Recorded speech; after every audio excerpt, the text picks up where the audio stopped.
The only person you can change is yourself. Recently, I began a practice of silent meditation every morning. For 20 minutes, I sit cross-legged on the center cushion of my couch, and I breathe the prayer word Maranatha, which means, "Come, Lord Jesus."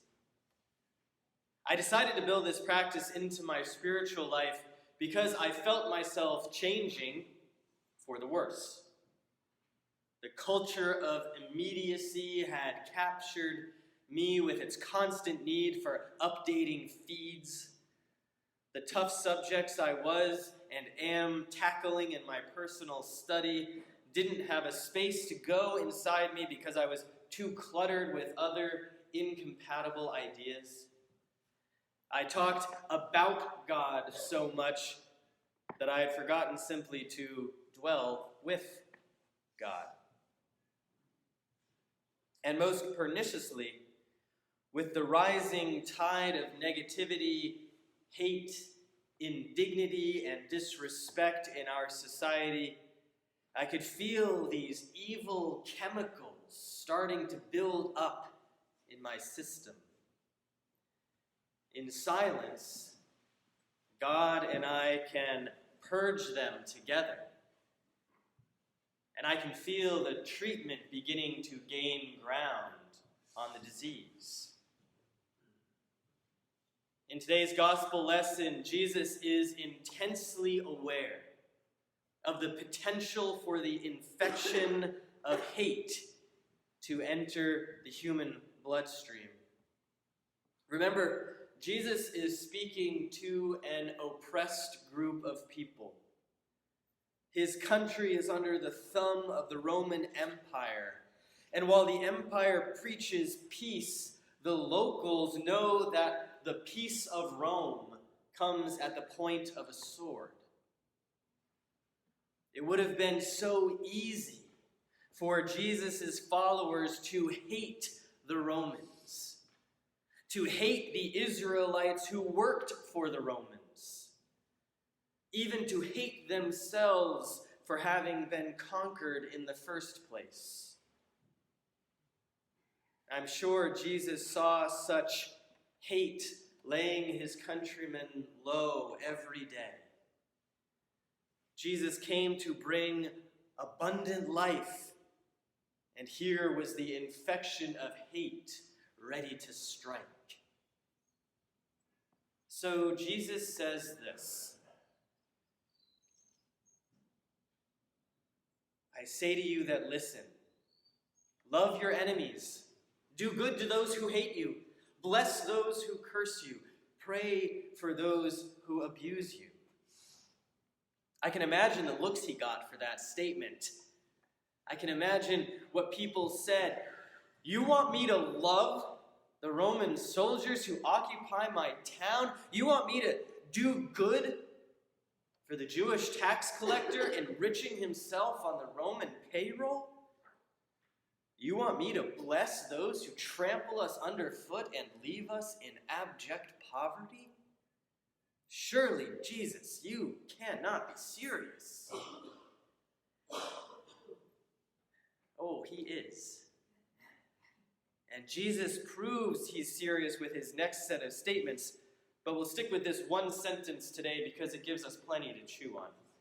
I hear Jesus say these words: love your enemies, do good to those who hate you, bless those who curse you, pray for those who abuse you. And I have the same reaction I imagine his first listeners had. You want me to pray for those who are abusing power? Jesus, why is this the path you're leading us down? I can see him in my mind's eye pointing down that path in the opposite direction and saying, because you don't want to go that way. So I look that way, and I see myself not just allowing the infection of hate to invade me, I see myself injecting it into my veins like heroin. I see myself engaging in the opposites of each of Jesus' commands. Instead of loving my enemies, I fear them. The opposite of love isn't hate, it's fear. I fear my enemies, and the fear shackles me and keeps me from standing up for the side of love. Instead of doing good to those who hate me, I do evil to them. And I perpetuate the machine of violence and degradation instead of throwing the wrench of goodness into its gears. Instead of blessing those who curse me, I curse them right back. And whenever a curse curls on my lips, I live the effects of it long before it reaches its intended target. And instead of praying for those who abuse me, I shut myself off from giving to God the power that the abuser is trying to take. The abuser seeks only to dominate, while God seeks to liberate. And when we give our power to God, God sets us free. So I look that way, and I see myself succumbing to the death-dealing ways of negativity, hate, indignity, and disrespect. And then I look back at Jesus. He gives me an inviting smile and beckons me to follow him the other way, along the way of love. And I realize that the reason he calls us to this way, is that it is the only life-giving way. The only people we can change is ourselves, and Jesus shows us the way to healing the disease of hate. We cannot change others, but with God's help, we can purge ourselves of the infection. And we can beckon others to follow us, to follow Jesus on the way of love, so they too might be changed.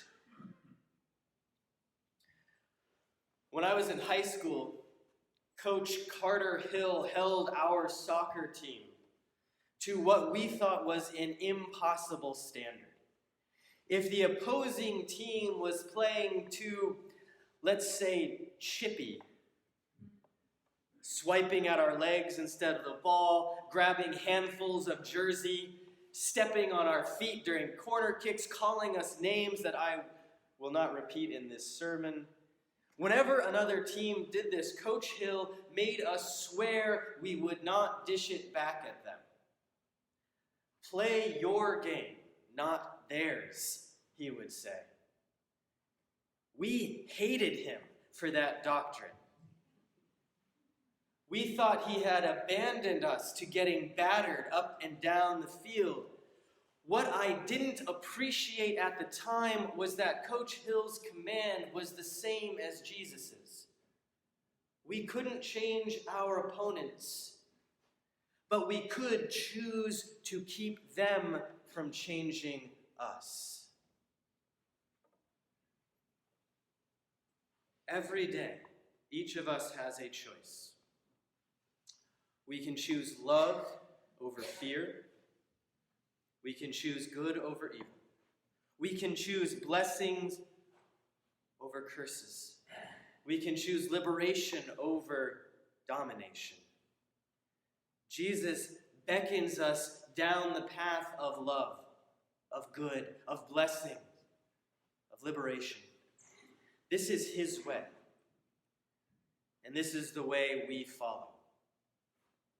We follow this way so we can, as Gandhi said, be the change we want to see.